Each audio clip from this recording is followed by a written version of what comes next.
Friends, இன்றைக்கி நம்ம என்ன பார்க்க போகிறோம்னு பார்த்தீங்கன்னா, அடை தோசைக்கு சூப்பரான காம்பினேஷனில் தக்காளி சட்னி தான் செய்ய போகிறோம். அதுக்கு தான் நான் இதெல்லாம் எடுத்து வச்சுருக்கேன். இப்போ 4 பெரிய வெங்காயம், 4 பெரிய தக்காளி, கருவேப்பிலை, வரமிளகா, அப்புறம் வடைச்சட்டி அடுப்பில் வச்சாச்சு. எப்படி செய்யலான்னு பார்க்கலாம் வாங்க. ஃப்ரெண்ட்ஸ், இப்போ பாத்திரம் நல்லா சூடாயிடுச்சு. இப்போ எண்ணெய் ஊற்றிக்கலாம். இப்போ தக்காளி போட்டுக்கலாம். ஒவ்வொன்றா போட்டுக்கலாம். தக்காளி கொஞ்சம் வதங்கட்டும். முதல்ல உளுத்த பருப்பு கொஞ்சம் போடணும். நான் மறந்துட்டேன். இப்போ வெங்காயத்தை ஒதுக்கி விட்டுட்டு நம்ம அதை போட்டுடலாம். இது அப்படியே வதங்கிடலாம்.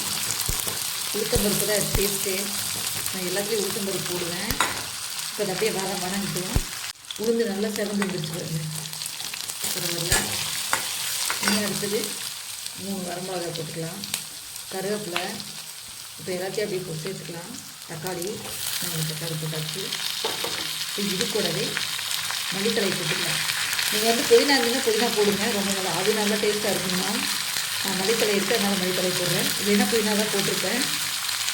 அவ்வளோதான். இப்போ இது கொஞ்சம் நல்லா வதங்கி வரட்டும்.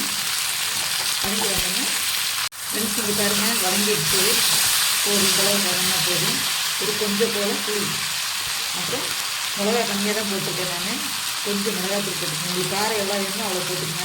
நல்லா கார சட்னி அடை தோசைக்கு சூப்பராக இருக்கும். போட்டாச்சு. இதுக்குள்ளே கொஞ்சம் கல்லுப்பு. அவ்வளோதான் ஃப்ரெண்ட்ஸ். இதை சுட சுட அப்படியே ஆட்டுக்கல்ல போட்டு ஆட்டி எடுத்துட்டு வந்துடலாம். சுட ஆட்டி எடுத்துடலாம்.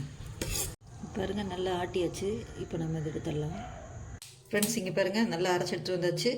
ரொம்ப நைஸாகவும் இல்லை, ரொம்ப திப்பி திப்பியாகவும் இல்லை. கல்லில் ஆட்டினோம்னா இப்படி தான் இருக்கும், நல்லாயிருக்கும். இப்படி தான் ஆட்டி எடுக்கணும், நல்லாயிருக்கும். இப்போ அதை தாளித்து கொட்டிடலாம். இப்போ வடைச்சட்டி அடுப்பில் வச்சாச்சு. கொஞ்சம் எண்ணெய் ஊற்றிக்கலாம் தாளிக்கிறதுக்கு.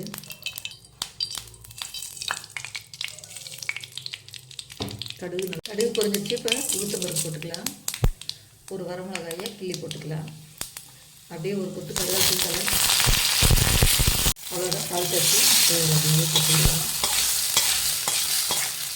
அவ்வளோதான் ஃப்ரெண்ட்ஸ்.